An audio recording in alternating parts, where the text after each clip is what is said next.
नमस्कार दोस्तों, आप सभी का ई पॉइंट यूट्यूब चैनल पे बहुत बहुत स्वागत है। ये चैनल अभी नया नया है, इसलिए हम सभी से निवेदन करते हैं कि आप सभी लोग ज़्यादा से ज़्यादा इस चैनल को सब्सक्राइब करें, लाइक करें, शेयर करें तथा बेल आइकन को दबा दें, जिससे जब भी इस चैनल पे कोई नया वीडियो अपलोड हो आपको उसकी सूचना मिल सके। आज हम बात करने वाले हैं यूपी आंगनबाड़ी भर्ती 2024 का आवेदन फॉर्म कैसे फिल करेंगे। तो आइए हम आवेदन फॉर्म भरने के लिए गूगल के क्रोम ब्राउजर पे चलते हैं। क्रोम ब्राउजर पे सबसे पहले हम यूपी आंगनबाड़ी टाइप करते हैं और टाइप करके सर्च करते हैं। जैसे ही हम यूपी आंगनबाड़ी सर्च करेंगे तो हमारे सामने एक नया पेज खुल जाएगा, जिस पे ऊपर लिखा रहेगा यूपी आंगनबाड़ी। इस पे हम क्लिक करते हैं। इसके बाद हम एक नए पेज पे आ जाएंगे, जो कि anganwadi recruitment 2024 government of Uttar Pradesh का होगा।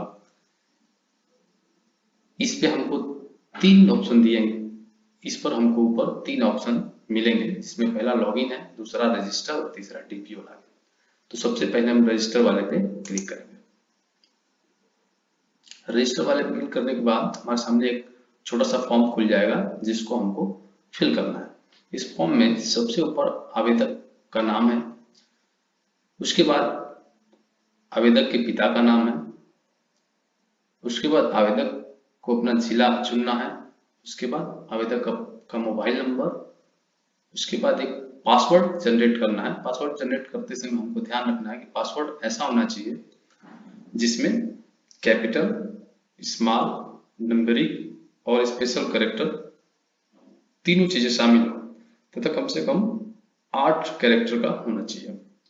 पासवर्ड बनाने के बाद आवेदक का आधार नंबर डालना है, आवेदक का ईमेल आईडी डालना है और सबसे अंत में कैप्चा फिल करना है। जब ये सारी चीजें फिल हो जाने के बाद हम नीचे पंजीकरण पे क्लिक करेंगे। जैसे ही हम पंजीकरण पर क्लिक करेंगे, हमको ये सीधा लॉगिन के पेज पर लेकर चला जाएगा। यहाँ पे लॉगिन के पेज पे आने के बाद हमको अपना मोबाइल नंबर डालना है। मोबाइल नंबर डालने के बाद पासवर्ड डालने के बाद हमको कैप्चा फिल करना है। कैप्चा फिल करने के बाद जो है हमको लॉगिन करना है। तो जैसे ही हम लॉगिन पर क्लिक करेंगे, हमारे सामने जो है एक नया फॉर्म खुल जाएगा। इसमें 6 स्टेप दिए गए हैं, जो कि क्रम बाय क्रम हमको फिल करना है। तो पहले स्टेप में व्यक्तिगत विवरण है, जहां सबसे पहले जनपद का चुनाव करना है।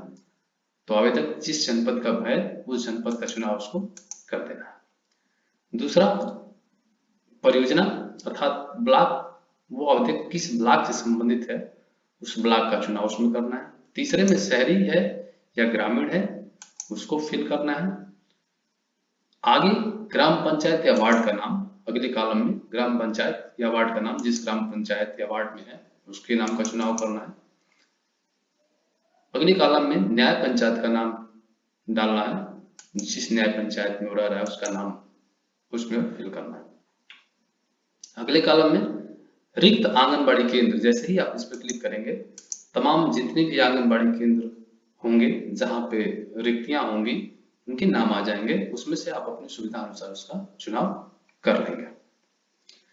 जब आगे बढ़ेंगे तो आगे बढ़ने पर हमको एक कॉलम दिखाई देगा जिसमें लिखा है आवेदिका का नाम हिंदी में। तो यहाँ पे हम आवेदिका का हिंदी में नाम लिख देंगे। उसके बाद आवेदिका का अंग्रेजी में नाम और उसके जस्ट बाद जो है पिता का नाम हमको टाइप कर देना है। उसके बाद माता का नाम, माता के नाम के बाद अगर आवेदिका की शादी हो गई है तो उसके पति का नाम, और पति के नाम के बाद जो है मोबाइल नंबर, और सबसे नीचे जो है हमको जन्म तिथि डालने का विकल्प दिया हुआ है। तो आवेदिका की जन्म तिथि डालने के लिए हम इस कैलेंडर पे जब क्लिक करेंगे तो हमारे सामने एक कैलेंडर खुल जाएगा और उसमें हम आवेदिका के डेट ऑफ बर्थ को चुनाव हम कर लेंगे। चुनाव करने के बाद उसे सेलेक्ट करेंगे। सेलेक्ट करने के बाद नीचे आपको ऑप्शन मिलेगा अगला। अगले पे हम जैसे ही क्लिक करते हैं हम दूसरे स्टेप में प्रवेश कर जाते हैं। दूसरे स्टेप में आने के बाद हमको यहाँ व्यक्तिगत विवरण भरना है। व्यक्तिगत विवरण में पहले श्रेणी का चुनाव करना है। आपकी श्रेणी के हैं, सामान्य है, बैकवर्ड है, अनुसूचित है, अनुसूचित जनजाति है। तो आप जिस भी श्रेणी से संबंध रखते हो आप उस श्रेणी का चुनाव कर लेंगे। उसके बाद विकल्प दिया है उप श्रेणी का, अर्थात उप श्रेणी में हमको दो विकल्प मिलता है, एक दिव्यांगता का है और दूसरा स्वतंत्रता संग्राम सेनानी का। अगर आप दिव्यांग हैं तो उसका चुनाव करेंगे, नहीं तो आपके घर में कुछ स्वतंत्रता सेनानी है तो आप उसका चुनाव करेंगे, नहीं तो आप इसे छोड़ देंगे। आगे बढ़ने पर आवेदिका की वर्तमान स्थिति का कॉलम मिलता है। आवेदिका की वर्तमान स्थिति में जब हम क्लिक करते हैं तो देखते हैं इस पे तीन विकल्प जो हैं दिए हुए हैं। पहला विधवा है, दूसरा तलाकशुदा और तीसरा है अन्य। तो अगर आवेदिका विधवा है तो उसका चयन करेगी, अगर तलाकशुदा है तो उसका चयन करेंगी और अन्य है तो अन्य का चयन करेंगी। अगर विधवा और तलाकशुदा का चयन करती हैं आवेदिका तो उनको प्रमाण पत्र क्रमांक, जारीकर्ता का पदनाम और प्रमाण पत्र जो है अपलोड करना पड़ेगा। उसके बाद जब स्क्रॉल करके हम नीचे आते हैं तो नीचे एक कॉलम मिलता है हमको निवास प्रमाण पत्र क्रमांक डालने का। तो यहाँ पे निवास प्रमाण पत्र क्रमांक हम डाल देंगे। उसके बाद निवास प्रमाण पत्र आवेदन क्रमांक डालना है। उसके बाद जाति प्रमाण पत्र क्रमांक डालना है और उसके बाद के कॉलम में हमको जाति प्रमाण पत्र आवेदन क्रमांक डालना है। ये सब डालने के बाद हम स्क्रॉल करके नीचे आएंगे। नीचे आने पे हमको आय प्रमाण पत्र क्रमांक और आय प्रमाण पत्र आवेदन क्रमांक जो है फिल करना है। इसको फिल करने के बाद जैसे ही स्क्रॉल करके नीचे आएंगे, नीचे आपको एक कॉलम मिलेगा जिसमें लिखा है क्या आप बीपीएल श्रेणी के हैं। तो अगर आप बीपीएल श्रेणी के हैं तो हाँ करिए, नहीं है तो नहीं करिए। इसके बाद हम फिर अगले पर क्लिक करते हैं। जैसे ही हम अगले पर क्लिक करेंगे हम तीसरे स्टेप में प्रवेश कर जाएंगे। तीसरे स्टेप में शैक्षिक योग्यता के बारे में हमको अपनी जानकारी देनी है। तो इसमें सबसे पहले चूंकि ये फॉर्म इंटरमीडिएट की योग्यता पर है इसलिए हमको हाई स्कूल इंटरमीडिएट की जानकारी इसमें केवल डालनी है, स्नातक और स्नातकोत्तर की जानकारी डालने का कोई मतलब नहीं है। तो हाई स्कूल की जानकारी में सबसे पहले विद्यालय का नाम डालना है, बोर्ड का नाम डालना है, उत्तीर्ण वर्ष डालना है, पूर्णांक डालना है, उसके बाद प्राप्तांक डालना है, उसके बाद प्रतिशत डालना है और उसके बाद आपको हाई स्कूल की मार्कशीट और हाई स्कूल के प्रमाण पत्र दोनों को अपलोड करना है। इन दोनों को अपलोड करने से पहले इस बात का ध्यान रखना है कि जो आपकी फाइल होगी वो पीएनजी और जेपीजी में होनी चाहिए, साथ ही साथ उसकी साइज जो है अधिकतम 35 KB होना चाहिए। जब इसमें हम फाइल चूज करेंगे और फाइल अपलोड कर देंगे तो फाइल अपलोड जैसे हम फाइल अभी अपलोड कर रहे हैं,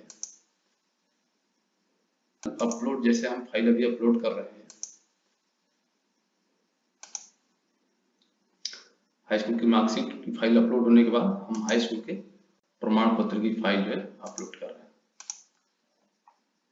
उसके बाद दूसरे नंबर पे इंटरमीडिएट का कॉलम दिया होगा, इसमें विद्यालय का नाम डालना है, बोर्ड का नाम डालना है, उत्तीर्ण वर्ष डालना है, आपको जिस साल इंटरमीडिएट की परीक्षा आप पास किए हैं वो डालना है, पूर्णांक डालना है, उसके बाद प्राप्तांक डालना है, उसके बाद प्रतिशत आपको डालनी है और उसके बाद इंटरमीडिएट की मार्कशीट हमको जो है डालनी है।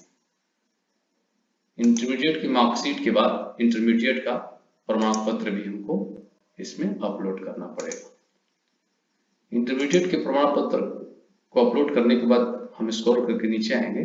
नीचे आने पे हमको फिर से नेक्स्ट या अगले का कॉलम मिलेगा, इस पे हम क्लिक करते हैं।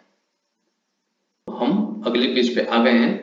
अगला पेज जो है फोटो अपलोड का है, अर्थात चौथे स्टेप में हम प्रवेश कर चुके हैं। ये फोटो अपलोड का है, यहाँ पे हमको फोटो अपलोड करना है। फोटो अपलोड करते समय हमको ध्यान रखना है कि फोटो जो है मैक्सिमम 20 KB का होना चाहिए और फोटो पे सिग्नेचर होना जरूरी है। उसके बाद नीचे आवेदिका के हस्ताक्षर है, आवेदिका का हस्ताक्षर भी मैक्सिमम 20 KB में होना चाहिए। तो हम यहाँ पे फोटो जो है अपलोड करते हैं।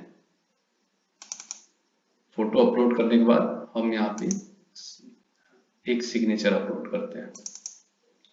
फोटो और सिग्नेचर अपलोड होने के बाद फिर से हम अगला पर क्लिक करते हैं।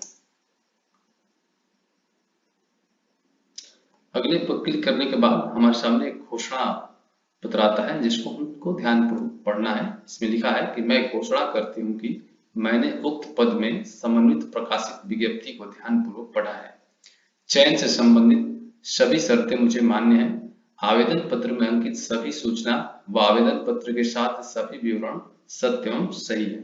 भविष्य में यदि कोई तथ्य फर्जी, असत्य पाए जाते हैं या छिपाया गया पाया जाता है तो आवेदिका का अभ्यर्थन, नियुक्ति निरस्त समुचित वैधानिक कार्रवाई की जाएगी। इसको पढ़ने के बाद इस पे हम क्लिक करेंगे और क्लिक करने के बाद फिर अगला पर हम क्लिक करेंगे। जैसे ही हम अगले पर क्लिक करेंगे हमारे सामने हमारा भरा हुआ पूरा फॉर्म जो है खुलकर सामने आ जाएगा। इसके बाद जो है नीचे आपको अगला का विकल्प एक दिया हुआ है, इसको हम क्लिक करेंगे। लेकिन इसको क्लिक करने से पहले हम अपनी सारी जानकारी जो है एक बार मिला लेंगे, क्योंकि एक बार ये फॉर्म सबमिट हो जाएगा तो फिर इसमें संशोधन संभव नहीं है। इसलिए इसको फाइनल सबमिट करने से पहले आप एक बार अपनी पूरी जानकारी जो है मिला लें। धन्यवाद दोस्तों। ऐसे ही वीडियो देखने के लिए इस चैनल को सब्सक्राइब करिए, शेयर करिए, लाइक करिए।